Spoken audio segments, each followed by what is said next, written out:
Hare Krishna, Krishna Krishna, Hare Hare, Hare Rama, Rama Rama, Hare Hare. ओम अज्ञानतिमिरन्धस्य ज्ञानाञ्जनशलाकया चक्षुरुन्मिलितं येन तस्मै श्रीगुरवे नमः। नमः ओम विष्णुपदाय कृष्णप्रेष्ठाय भूतले श्रीमते भक्तिवेदांत स्वामी इति नामिने। नमस्ते सारस्वते देवे गौरवाणी प्रचारिणे निर्विशेष शून्यवादी पाश्चात्य देशधारिणे। जय श्री कृष्ण चैतन्य प्रभो नित्यानंद श्री अद्वैत गदाधर शिवासादि गौर भक्त वृंद। हरे कृष्ण कृष्ण कृष्ण हरे हरे, हरे राम राम राम हरे हरे। भगवद गीता यथारूप अध्याय नंबर 3 श्लोक नंबर 33। कल हमने श्लोक नंबर 32 तक व्याख्या करी थी। आज हम 33 से लेके आगे प्रयत्न करेंगे कि श्लोक नंबर 37 तक समाप्त कर सके। मैं आशा करता हूं कि आपने पहले के ये जो बीच के जो श्लोक हैं ये पढ़ लिए होंगे और तात्पर्य भी पढ़े होंगे। मैं कोशिश करता हूं जितना कवर कर सकूं उतना ज्यादा से ज्यादा मैं कवर करूंगा। श्लोक नंबर 33। ज्ञानी पुरुष भी अपनी प्रकृति के अनुसार कार्य करता है, क्योंकि सभी प्राणी तीनों गुणों से प्राप्त अपनी प्रकृति का ही अनुसरण करते हैं। भला दमन से क्या हो सकता है। यहाँ पर श्री भगवान अर्जुन को ये बात बता रहे हैं कि ज्ञानी पुरुष भी अपने नियत कर्मों को करते हुए ही अपना जीवन व्यतीत करते हैं, और ये जो नियत कर्म होते हैं ये 3 गुणों से बाध्य होकर के या 3 गुणों के अधीन होकर के ही किए जा सकते हैं। तात्पर्य, कृष्ण भावनामृत के दिव्य पद पर स्थित हुए बिना प्रकृति के गुणों के प्रभाव से मुक्त नहीं हुआ जा सकता, जैसा कि स्वयं भगवान ने 7वें अध्याय में 7.14 में कहा है। 7.14 का हम श्लोक खोल करके अभी चेक करते हैं कि भगवान उसमें क्या कह रहे हैं। देवे ही एष गुणमयी मम माया दुरत्यया मामेव ये प्रपद्यन्ते मायामेतां तरन्ते। प्रकृति के 3 गुणों वाली इस मेरी दैवी शक्ति को पार कर पाना कठिन है। भगवान ने जो माया को रचा है, जो 3 गुणों को रचा है, ये भगवान की ही बहिरंगा शक्ति है और इसे पार कर पाना कठिन है। किंतु जो मेरे शरणागत हो जाते हैं वे सरलता से इसे पार कर जाते हैं। किंतु हम अगर भगवान की शरण ले लेते हैं तो हमें इस माया को पार कर पाना आसान हो जाता है। ऐसा क्यों होता है? क्योंकि भगवान की शक्ति है बहिरंगा शक्ति या माया शक्ति, परंतु भगवान शक्ति से भी शक्तिमान है। तो अगर हम शक्तिमान के प्रति शरण ग्रहण करते हैं, शक्तिमान की शरण ग्रहण करते हैं, तो शक्ति के लिए हमें अलग से शरण ग्रहण करने की आवश्यकता नहीं है, हम उसे आसानी से पार जा पाते हैं। अतः सांसारिक धरातल पर बड़े से बड़े शिक्षित व्यक्ति के लिए केवल सैद्धांतिक ज्ञान से आत्मा को शरीर से पृथक करके माया के बंधन से निकल पाना असंभव है। इसलिए केवल और केवल ज्ञान मार्ग से या ध्यान मार्ग से या अष्टांग योग मार्ग से इस माया से पार कर पाना, इस माया को पार कर पाना बहुत कठिन है।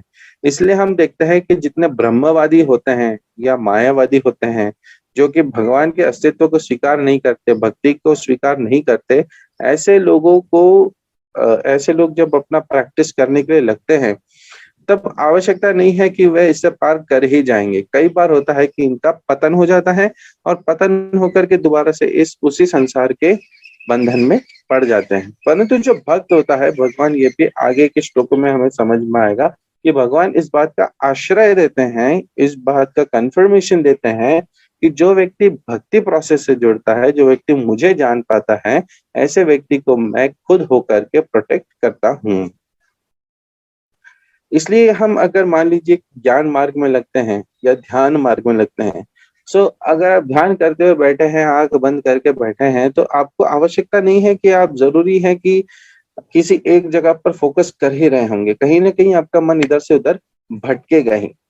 और केवल यही नहीं, अभी तो अगर मान लीजिए 15 से 20 लोग ध्यान लगाते हुए बैठे हैं किसी जगह पर, तो वहां पर एक अलग प्रकार की कंपटीशन ही चलती रहती है कि कौन ज्यादा देर तक के लिए उस जगह पर ध्यान में बैठा रह सके।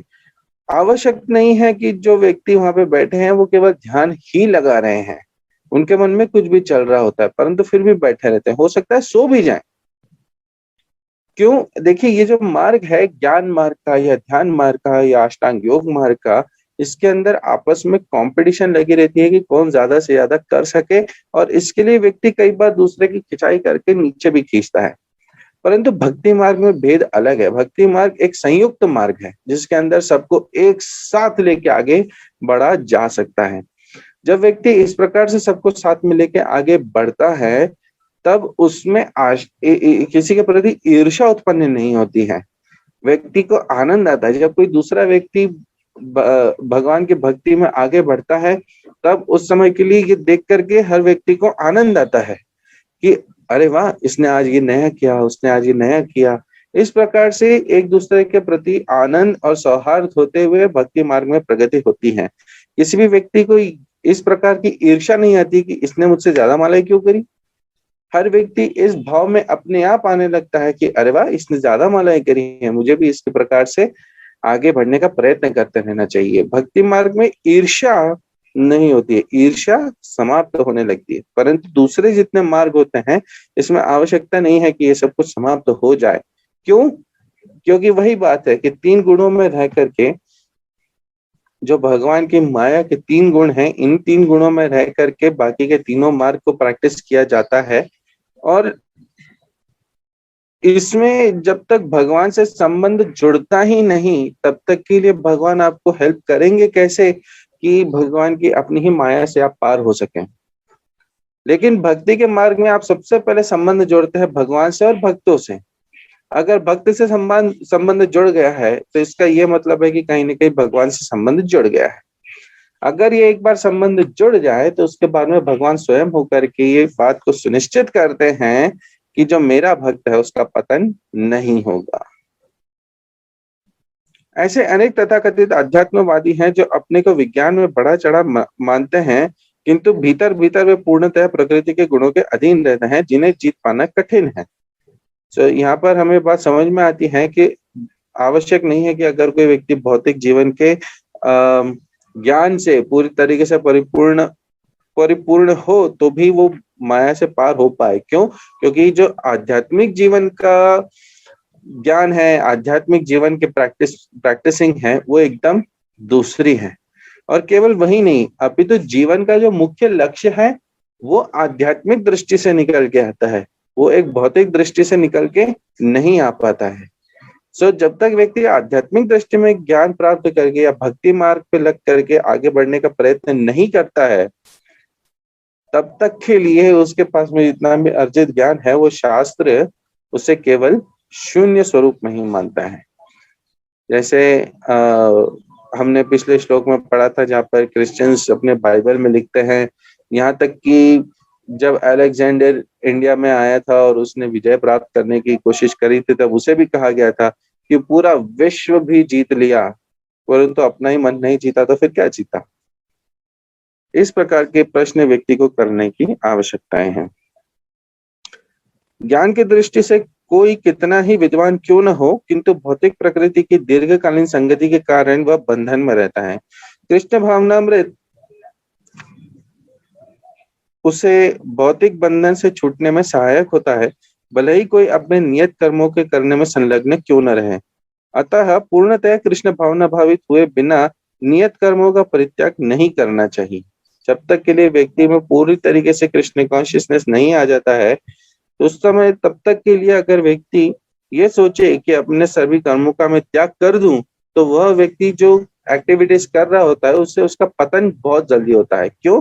क्योंकि देखिए, कृष्ण कॉन्शियसनेस में ऐसा है कि व्यक्ति का प्रोग्रेस धीरे धीरे करके होता है, और धीरे धीरे करके जब हम शुद्ध होने लगते हैं, तब जा करके हमारे अंदर वो पूरा रियलाइजेशन क्रिएट होता है कि किस प्रकार से हम अपनी एक एक एक्टिविटी को भगवान की प्रसन्नता के लिए, भगवान के आनंद के लिए ट्रांसफॉर्म करते जाएं, कन्वर्ट करते जाएं, और फिर वैसे वैसे शुद्धिकरण करते हुए धीरे धीरे करके व्यक्ति का प्रगति होता है, प्रोग्रेस होता है। और ऐसे स्टेज में आने के बाद में वह व्यक्ति अपने नियत कर्मों को अगर छोड़ता भी है, या अर्थात पूरी तरीके से भगवान की शरणागति ग्रहण करता है, तब उसके लिए कोई भी पाप कर्म नहीं होता है। परंतु जैसे मेरा अभी का स्टेज है जिसके अंदर कंप्लीट प्योर डिवोशनल सर्विस नहीं कर पाते हैं, ऐसे समय पर अपने नियत कर्मों को यदि मैं छोड़ दूं तो धीरे धीरे करके मैं अपने भौतिक दृष्टि से भी गिरूंगा और आध्यात्मिक दृष्टि से भी मेरा पतन होगा।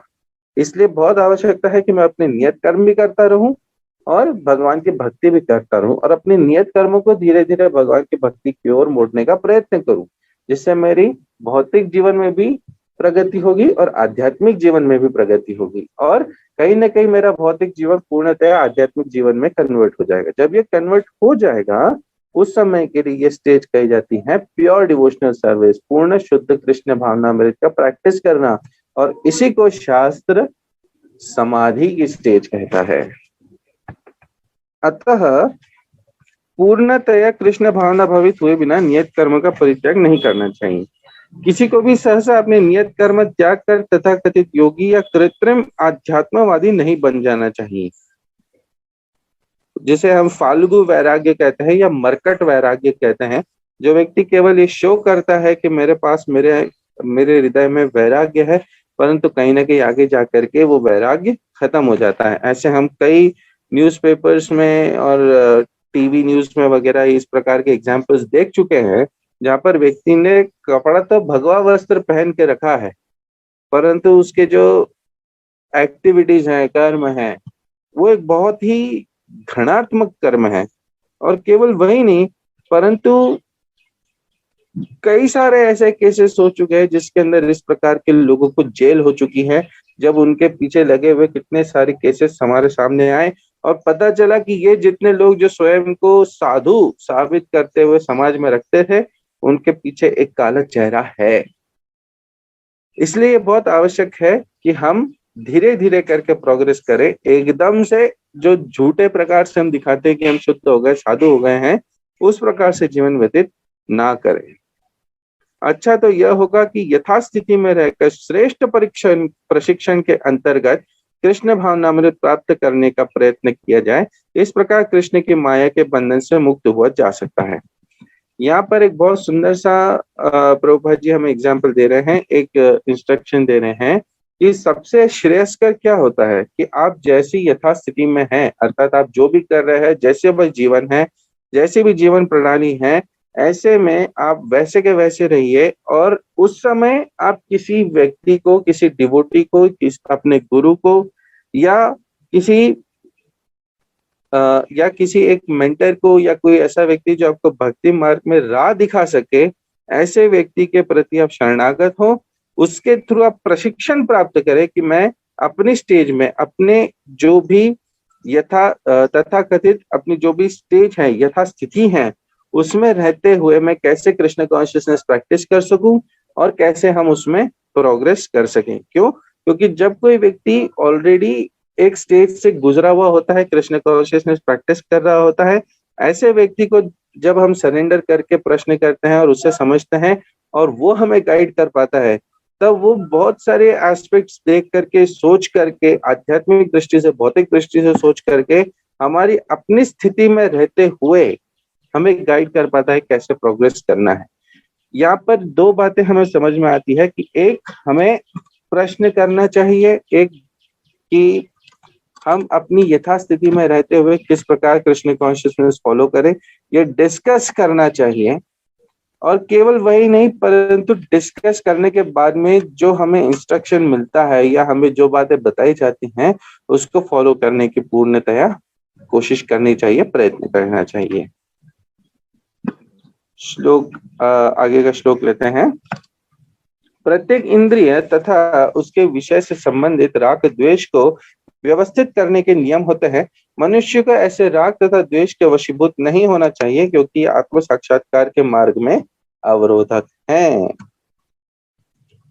तात्पर्य, जो लोग कृष्ण भावना भावित हैं, वे स्वभाव से भौतिक इंद्रिय तृप्ति में रत होने में झिझकते हैं। हमने पिछले श्लोक में एक बात और ये पढ़ी थी कि जो भक्त होता है, जो कृष्ण भावना भावित भक्त होता है, वह व्यक्ति जो अपने एक्टिविटीज करता है वो दिखने में तो वही सारी एक्टिविटीज दिखते हैं जो कि एक नॉन डिवोटी या जो प्रैक्टिशनर नहीं है वो करता हुआ दिखता है, जैसे सोना उठना खाना पीना घूमना फिरना सभी कुछ। परंतु जो डिवोटी होता है वो उस समय भी अपनी चेतना में कहीं ना कहीं भगवान की सेवा में भगवान के आनंद में स्थित होता है, इसलिए उसका पोजीशन, इसलिए उस भक्त की पोजीशन अलग हो जाती है। और यहीं पर ही हमें बात समझ में आती है कि जो एक डिवोटी होता है वो कहीं भी केवल और केवल अपनी इंद्रियों को तुष्ट करने में या तृप्त करने में नहीं लगा रहता है। किंतु जिन लोगों की ऐसी भावना न हो उन्हें शास्त्रों के यम नियमों का पालन करना चाहिए। अनियंत्रित इंद्रिय भोग ही भौतिक बंधन का कारण है, किंतु जो शास्त्रों के यम नियमों का पालन करता है वह इंद्रिय विषयों में नहीं फंसता। देखिए, जैसे हम 4 प्रिंसिपल्स के बारे में बताते हैं, 4 रेगुलेटिव प्रिंसिपल्स हैं हमारे। No meat eating, no gambling, no intoxication और नो इलिसिट सेक्स। इस 4 प्रकार के हमारे रूल्स रेगुलेशंस हैं। कई बार हमें ऐसा फीलिंग आता है कि क्यों मैं अपने आप को जकड़ के रखूं इन प्रकार के नियमों में, क्यों ना इन सब नियमों से परे होकर के, आजाद होकर के अपने शर्तों के ऊपर या अपने लाइफस्टाइल से जीवन जीऊं। यहाँ पर हमें इस बात का उत्तर मिलता है कि अगर कोई व्यक्ति इन प्रिंसिपल्स को फॉलो करता है, इन्हें कहा जाता है रेगुलेटिव प्रिंसिपल्स ऑफ फ्रीडम, अर्थात कि इन प्रिंसिपल्स को, इन सिद्धांतों को, इन नियमों को फॉलो करते हुए वास्तविकता में आपको स्वतंत्रता मिलती है। कैसे मिलती है? देखिए, जब आप अपने लिए इस प्रकार के कुछ प्रिंसिपल्स डिसाइड करते हैं, उस समय आपकी बुद्धि को और आपके मन को ज्यादा भटकने की जगह नहीं मिलती है। और चूंकि बुद्धि और मन भटकता नहीं है, इसलिए इंद्रियां भी भटकती नहीं है, इंद्रियां भी वश में रहती हैं, आपके वश में रहती हैं। और हमें कृष्ण कॉन्शियसनेस में इसी प्रकार का प्रैक्टिस करने का मौका मिलता है। जैसे हम अगर खाने पीने की वस्तुओं के ऊपर नियम आग्रह लगाते हैं, उन नियम आग्रह को पालन करते हुए यदि हम मान लीजिए बाहर कहीं घूमने गए, तो हमारा मन ज्यादा नहीं भटकता है कि मैं कितना चर सकूं।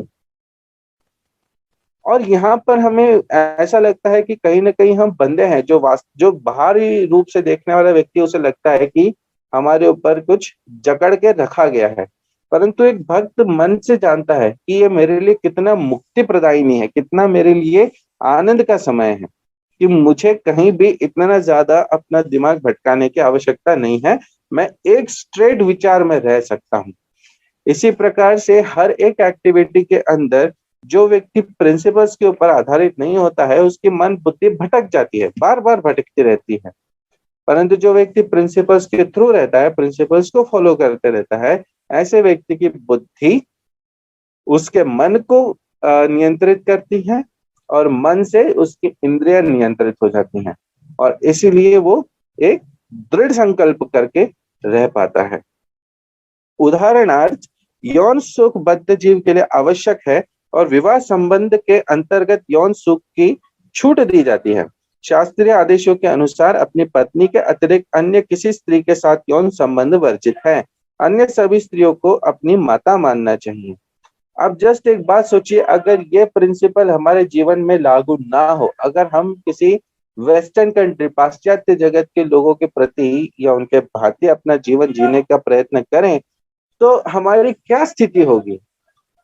उन लोगों के बीच में मैं रह के आ चुका हूं और उसी से ही अब एक उदाहरण लेके ये बता सकता हूं कि चूंकि उनके ऊपर कोई प्रिंसिपल्स नहीं लगते हैं, उनका मन नित्य अशांत रहता है और कहीं ना कहीं भोग करने के लिए इधर से उधर दौड़ते रहते हैं, और जो उनका जीवन है, जीवन इतना अंधकारमयी हो जाता है, कहीं भी स्थिरता नहीं रहती है।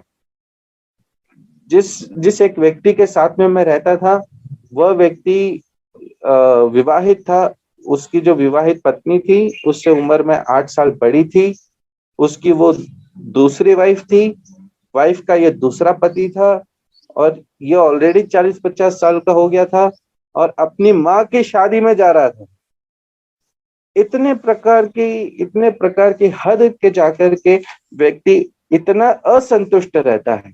परंतु जब जब हमारे सामने केवल ये प्रिंसिपल्स आ जाते हैं सामने कि केवल एक स्त्री निष्ठ होकर के, एक पत्नी निष्ठ होकर के, जैसे भगवान राम का हमारे सामने एग्जाम्पल है, एक पत्नी निष्ठ होकर के जब हम उनके साथ में गृहस्थी बसाते हैं, तब हमारे पास में ये प्रिंसिपल्स लागू होता है, हम अपने आप को कंट्रोल में रखते हैं, और जब कंट्रोल में रखते हैं तब हमारे पास में अपनी साधना के ऊपर फोकस करने का समय मिलता है। केवल साधना ही नहीं, परंतु जैसे किसी की कुछ हॉबीज होती हैं, उन हॉबीज को आप प्रैक्टिस करने में लगते हैं, उन हॉबीज के थ्रू आपका एक अपना खुद का पर्सनल ग्रोथ होता है।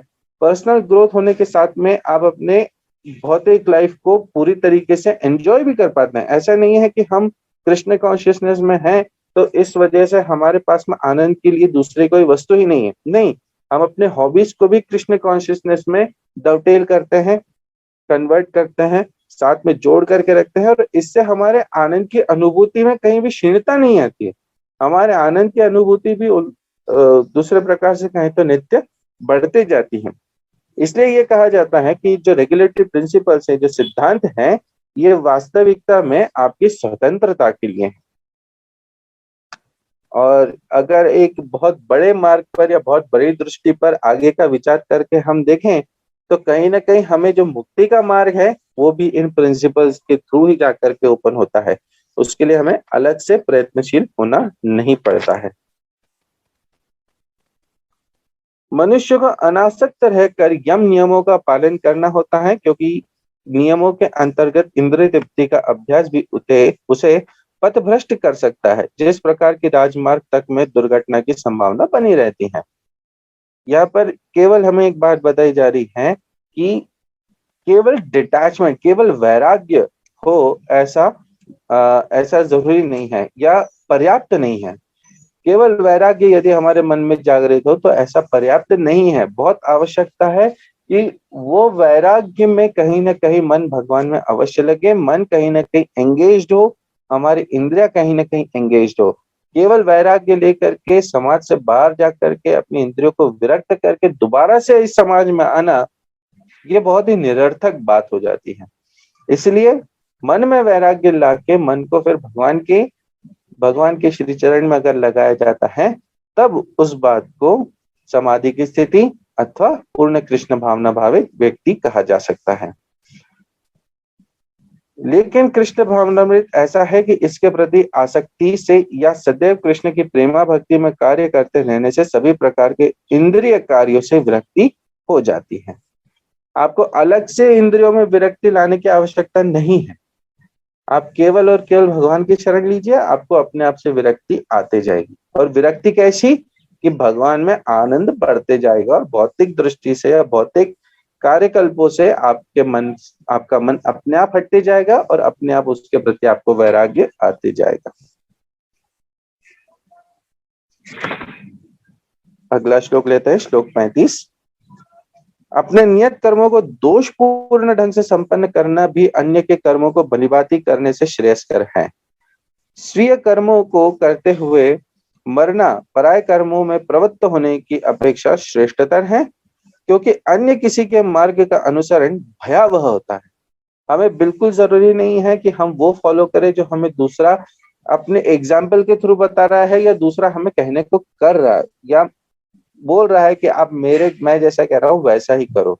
नहीं, यहाँ पर यह बताया जा रहा है कि आपको आपके नियत कर्म करते जाने हैं, और उन कर्मों को करते हुए भगवान की सेवा प्रैक्टिस करते हुए अगर आप जीवन व्यतीत करते हैं तो वो ज्यादा श्रेयस्कर होता है, इंस्टेड ऑफ दिस कि आप किसी और का अनुसरण करते रहें। आप एग्जाम्पल ले सकते हैं, आप इंस्पिरेशन ले सकते हैं, और आप कहीं ना कहीं फॉलो अप भी कर सकते हैं, परंतु आप मिमिक नहीं कर सकते, आप कॉपी नहीं कर सकते किसी व्यक्ति की। क्यों? क्योंकि आपका अपना एक स्वभाव है, किसी और का अपना एक स्वभाव रहा है, और जब आप उसको फॉलो करते हैं तब आप इंस्पायर्ड होकर के अपने तरीके से कृष्ण कॉन्शियसनेस प्रैक्टिस करते हैं, या अथवा भौतिक जीवन में भी कोई भी वस्तु को प्रैक्टिस करते हैं। परंतु अगर आप कॉपी करते हैं तो कॉपी करने के केस में आप स्वयं को या स्वयं के एग्जिस्टेंस को बना के नहीं रखते हैं, और वो एक जो केस बनता है वो बड़ा भयावह केस बनता है, जिसमें आप स्वयं को विसरा देते हैं। ऐसा मार्ग न तो कृष्ण कॉन्शियसनेस है और ना ही ऐसे मार्ग से किसी को भी भला हो सकता है। तात्पर्य, अतः मनुष्य को चाहिए कि वह अन्यों के लिए नियत कर्मों की अपेक्षा अपने नियत कर्म को कृष्ण भावनामृत में करे। उदाहरणार्थ, सतोगुणी ब्राह्मण कभी हिंसक नहीं होता, किंतु रजोगुणी क्षत्रिय को हिंसक होने की अनुमति है। इस तरह क्षत्रिय के लिए हिंसा के नियमों का पालन करते हुए विनिष्ट हो जाना श्रेयस्कर है, उतना हिंसा के नियमों का पालन करने वाले ब्राह्मण का अनुकरण नहीं। अगर कोई क्षत्रिय है, वो युद्ध भूमि में जाकर के एक ब्राह्मण के भांति सन्यासी लेकर के बैठ जाएगा तो वो उसके लिए श्रेयस्कर नहीं होगा। परंतु अगर कोई ब्राह्मण है, अगर वो उस प्रकार से बैठ जाता है तो वो उसके लिए श्रेयस्कर बन जाता है।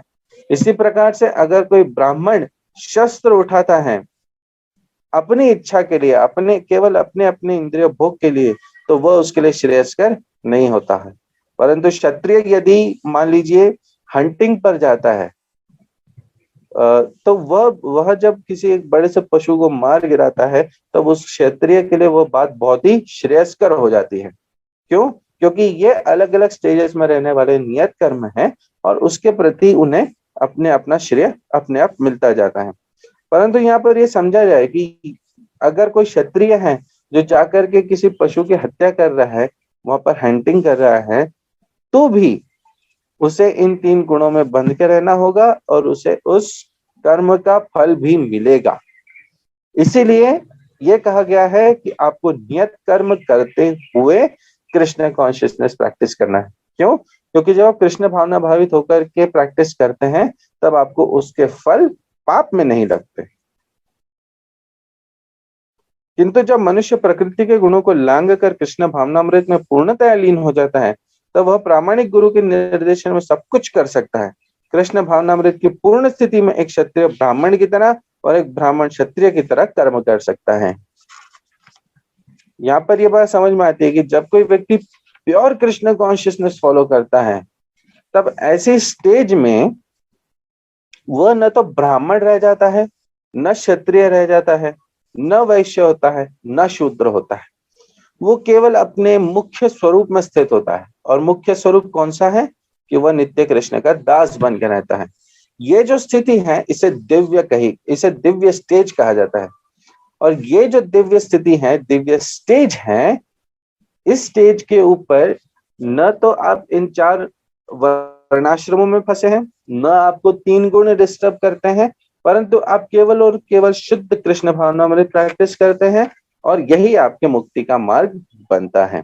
तब यहाँ पर गुरु के निर्देशन में रह करके एक ब्राह्मण क्षत्रिय की तरह कर्म कर सकता है, जैसे परशुराम जी ने किया था। यहाँ पर आगे आप पढ़ेंगे तो इसमें उदाहरण भी दिया गया है कि परशुराम जी ब्राह्मण थे परंतु निर्देश अनुसार उन्होंने क्षत्रिय का कर्तव्य निभाया। और उसी प्रकार से विश्वामित्र जी पहले रत्नाकर नाम से क्षत्रिय हुआ करते थे और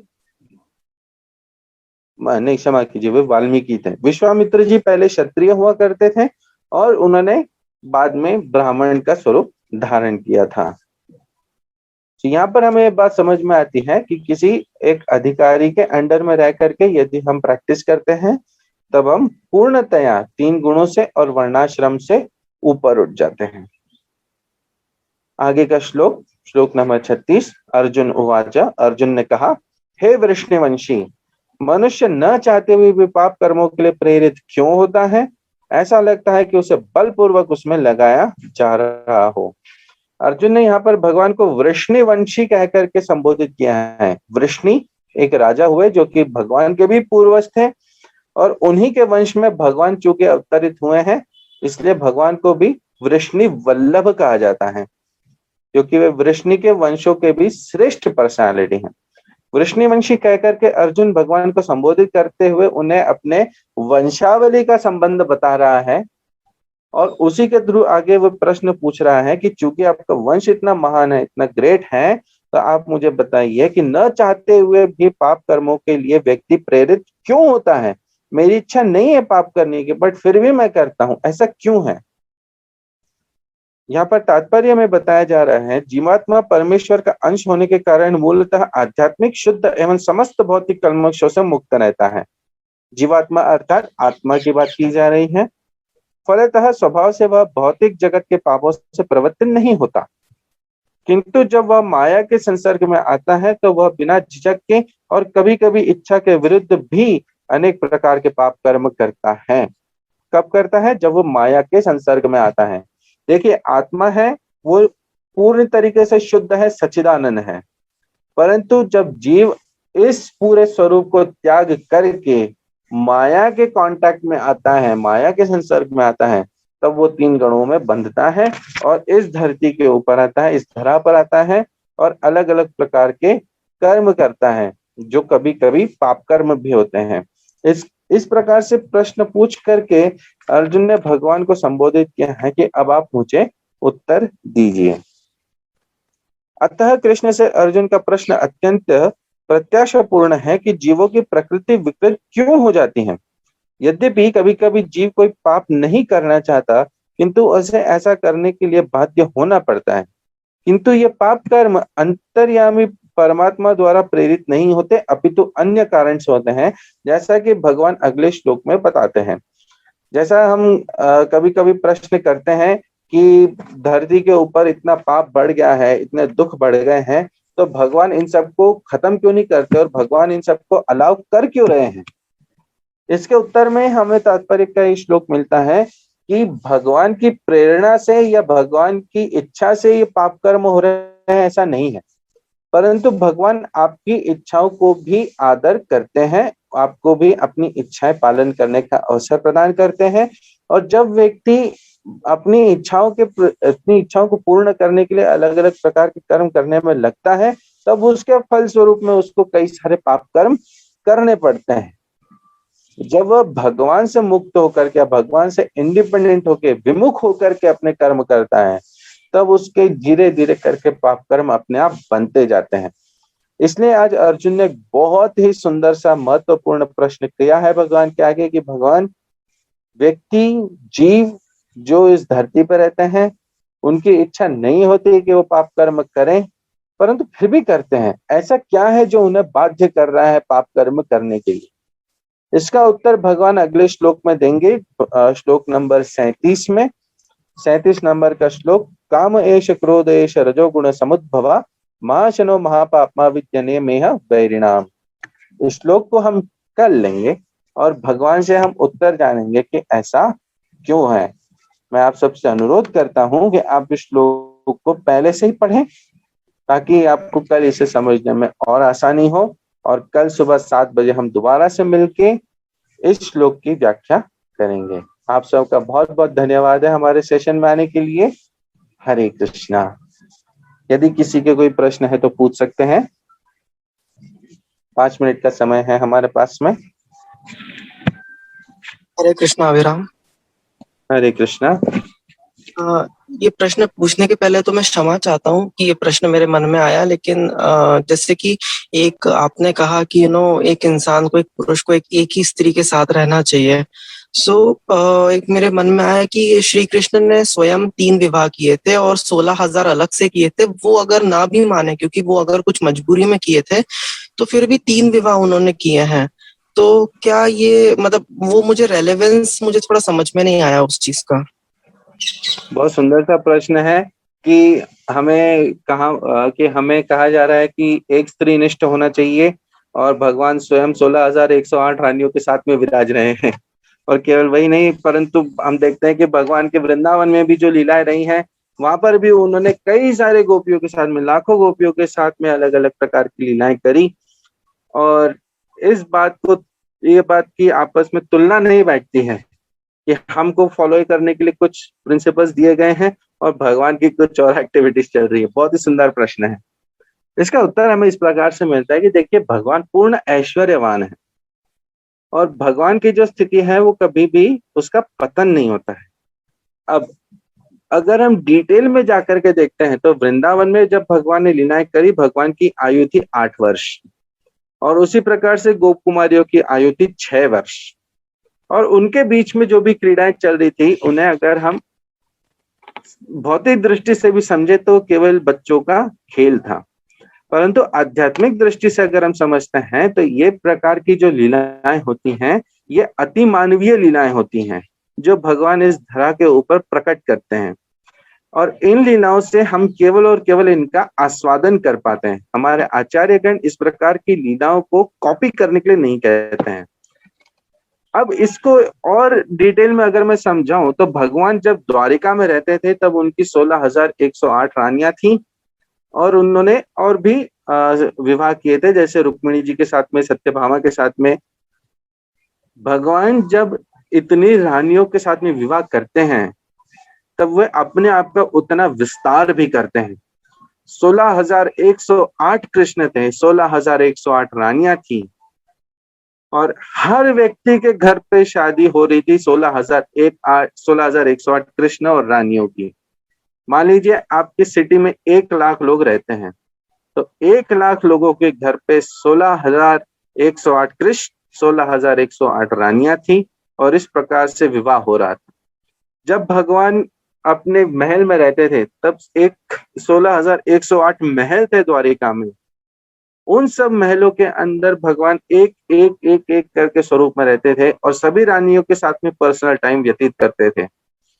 इसी प्रकार से भगवान में क्षमता है कि सबको वो टेक केयर कर सकते हैं और सबका पालन कर सकते हैं। भगवान इंद्रियों से विचलित नहीं होते। भगवान का नाम ऋषिकेश है। ऐसा नहीं है कि एक रानी उनसे रूठ गई तो वो परेशान हो जाएंगे या बहुत व्यथित हो जाएंगे, ऐसा नहीं होता है। भगवान में क्षमता है। इसीलिए पहले के जमाने में जो राजा हुआ करते थे उनकी भी कई सारी रानियां होती थी। क्यों? क्योंकि उनमें स्ट्रेंथ थी, उतनी ताकत थी कि वह उन सब का पालन कर सकते हैं। हमारे अंदर क्या इतनी स्ट्रेंथ है कि हम पालन कर पाएंगे इतनी अगर हम पत्नियां लाते हैं तो? यहाँ पर एक यही प्रश्न बहुत बड़ा सा उठ करके आता है कि एक ही बहुत भारी पड़ जाती है व्यक्ति के जीवन में, तो दूसरी तीसरी चौथी वगैरह वगैरह अगर व्यक्ति इसमें पड़ता है तो इसमें कोई अर्थ नहीं है। इसी प्रकार से भगवान राम की हम यहाँ पर उदाहरण लेते हैं। देखिए, शास्त्र में या भगवान की लीलाओं में कुछ कुछ अलग प्रकार से होते हैं। कुछ लीलाएं आस्वादन के लिए होती हैं, कुछ लीलाएं फॉलो करने के लिए होती हैं। जहाँ भगवान अपनी भगवत्ता प्रकट करते हैं वहां पर भगवान श्रेयस्कर हैं, और जहाँ भगवान हमें अपना एग्जाम्पल देते हैं हमें वहां पर केवल एक्सेप्ट करना होता है। यदि आपके अंदर स्ट्रेंथ है तो आप बिल्कुल कर सकते हैं, जहाँ पर आप अपनी आध्यात्मिक पोजीशन को गिरने ना दें। परंतु यदि नहीं है तो बेहतर है भगवान राम का अनुसरण किया जाए। भगवान कृष्ण तो अपनी भगवत्ता में नित्य रहते हैं। उनके लिए 16,108 नहीं तो 16 लाख भी हो जाए तो उन्हें फर्क नहीं पड़ता। यहाँ पर हमें ये बात समझ में आती है। जी, धन्यवाद। हरे कृष्णा।